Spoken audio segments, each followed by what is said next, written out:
आज देश के अंदर हर एक सोशल मीडिया पर बस एक ही खबर गुज रही है, बिहार के भरत तिवारी का इनकाउंटर।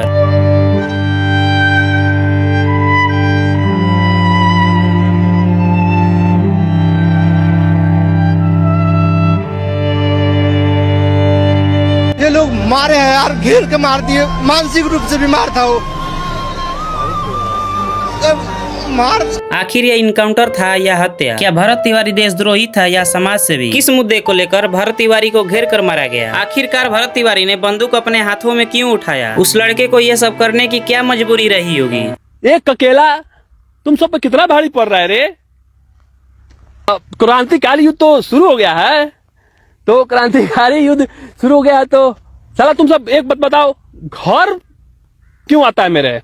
बुला लो बाहर निकल के, तो मैं आ ही रहा था। आज की इस वीडियो में हम आपको बताएंगे कि इस पूरी घटना का असली सच्चाई क्या है। बोलिए, आगे चलिए और आगे चलिए। वहाँ बात होगा, बात पे चलिए, सबको दिखने दीजिए। यह घटना है बिहार के शाहपुर इलाके के बिलौटी गांव के भरत तिवारी का। हाँ, वही भरत तिवारी जो लोग और समाज के हित के लिए काम करता था। हाँ, वही भरत तिवारी जो लोगों के हक के लिए इन मंत्रियों से लड़ता था। आज बिहार के हर एक गांव, हर एक घरों में एक ही सवाल पूछा जा रहा है कि अगर कोई लड़का सिस्टम से तंग आकर अपने हाथों में हथियार उठा ले तो क्या पुलिस उसको मार देगी? जबकि वह लड़का सरेंडर भी कर दिया था। बबुआ काका करतर नहीं जा खतिन तन बताई उसको सुना था आंखें बस लोर गई रहता जी।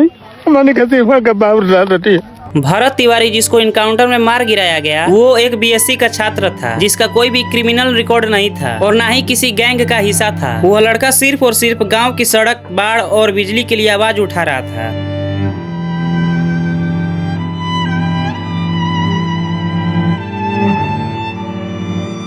16 जून 2026 को वह फेसबुक पर लाइव आता है और पिस्तौल को दिखाते हुए पुलिस कर्मियों को अपने घर से भगाता है। वह लड़का अपने आप को भगत सिंह से जोड़ रहा था। आप ऐसा मान लो, शाहपुर इलाके के बिलौटी गांव में एक क्रांतिकारी शुरू हो गई थी। उस गांव के लोग सोच रहे थे कि अब सब कुछ सही हो जाएगा, लेकिन उस फेसबुक लाइव के बाद पुलिस कर्मियों ने गाँव आके उसको घेर कर मार दिया और इस हत्या को नाम दे दिया इनकाउंटर। सवाल उठता है कि जिस देश में नक्सलियों को भी सरेंडर करवाया जाता है, वहाँ पर बिहार में एक लड़के को कट्टा दिखाने के लिए क्या इनकाउंटर में मार गिराया जाता? हालांकि पुलिस पूरी तरह से झूठ बोल रही है। पुलिस कहती है कि भरत ने 8 से 10 राउंड फायरिंग की, इसीलिए हम सभी ने उसको गोली से उड़ा दिया। बिहार के मुख्यमंत्री सम्राट चौधरी कहते हैं कि वो मानसिक तौर पर पीड़ित था, हम उसे जल्द से जल्द अस्पताल में जांच के लिए भेज देंगे। उनकी माता का कहना है कि भरत अपने हिफाजत के लिए पिस्तौल लिया था, क्योंकि पुलिस और मंत्रियों की तरफ से उनको मारने की धमकी मिल रही थी। हालांकि उस लाइव वीडियो में साफ साफ दिख रहा है कि भरत तिवारी अपने पिस्तौल को फेंक कर सरेंडर कर दिए हैं, लेकिन तभी भी उस लड़के पर गोलियां दाग दी गई। गाँव के लोगों का कहना है कि बिहार में रैपिस्ट और मर्डर करके लोग घूम रहे हैं, लेकिन उनका कोई मर्डर और इनकाउंटर नहीं करता, और जो समाज के लिए काम करते हैं उनकी हत्या कर दी जाती है। हालांकि बिहार के मुख्यमंत्री सम्राट चौधरी पर भी रेप और मर्डर का केस है, लेकिन वह सत्ता में बैठकर पूरे बिहार को चला रहा है। अब आप ही लोग सोचो, जिस इंसान के ऊपर रेप और मर्डर का केस हो, वो इंसान सत्ता को क्या चलाएगा? ये सभी चीज को हमें और आपको सोचने की बात है। बाकी मंत्री लोग तो चाहेंगे कि समाज मूर्ख बनकर रहे। यह समाज 5 और 10 हजार के चक्कर में अपने कीमती वोट को एक बुरे इंसान के हाथ में दे आते हैं, जिससे उनका पूरा जीवन इन सभी रैपिस्ट के इर्द गिर्द ही रह जाता है। खैर, अब आते हैं भरत तिवारी के मेन मुद्दे पे।